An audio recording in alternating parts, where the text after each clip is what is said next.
সিরিয়ার রাজধানী দামাস্কা এবং গোলান হাইটস সহ আরও কিছু জায়গায় ৩ শতাধিক বিমান হামলা চালিয়েছে ইসরায়েলের সামরিক বাহিনী। মঙ্গলবার ইসরায়েলি প্রধানমন্ত্রী বেঞ্জামিন নেতানিয়াহু দাবি করেন, আসাদ সরকারের পতনের পর অস্ত্র ভান্ডারের নিয়ন্ত্রণ চরমপন্থীদের হাতে না দিতেই আইডিএফ এই হামলা চালায়।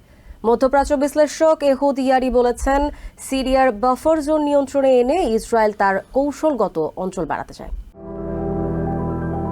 দামাস্কাস সহ বিভিন্ন স্থানে ৩ শতাধিক বিমান হামলায় সিরিয়ার বিভিন্ন স্থাপনা কেবল ক্ষতিগ্রস্তই হয়নি, পুরোপুরি ধ্বংস হয়ে গেছে, এমন তথ্য জানিয়েছে লন্ডন ভিত্তিক Syrian observatory for human rights. Reuters জানায়, অস্ত্রের গুদাম, গোলাবারুদের গুদাম, বিমানবন্দর, নৌঘাঁটি ও গবেষণা কেন্দ্র সহ সিরিয়ান সেনাবাহিনীর সামরিক স্থাপনা লক্ষ্য করে এসব হামলা চালানো হয়েছে। সিরিয়ার গণমাধ্যমের বরাত দিয়ে রয়টার্স জানায়, আলেপ্পো, দামাস্কাস ও হামায় হামলা হয়েছে এবং সোম থেকে মঙ্গলবারের মধ্যে রাতভর ৬০টিরও বেশি হামলা হয়।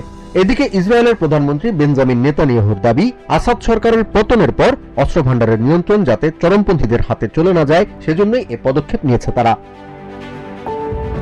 এরই মধ্যে দামাস্কাসের ২৫ কিলোমিটারের মধ্যে ইসরায়েলি ট্যাঙ্কের ছবি প্রকাশ করে সিরিয়ার স্থানীয় গণমাধ্যমগুলো।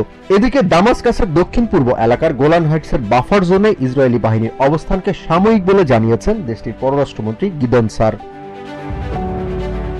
তেল আভিভ ইউনিভার্সিটির অধ্যাপক মাইকেল মিলস্টাইন জানান, জাতীয় নিরাপত্তা নিশ্চিতে সিরিয়া সীমান্তবর্তী সামরিক স্থাপনাগুলোতে হামলা চালিয়েছে ইসরায়েল।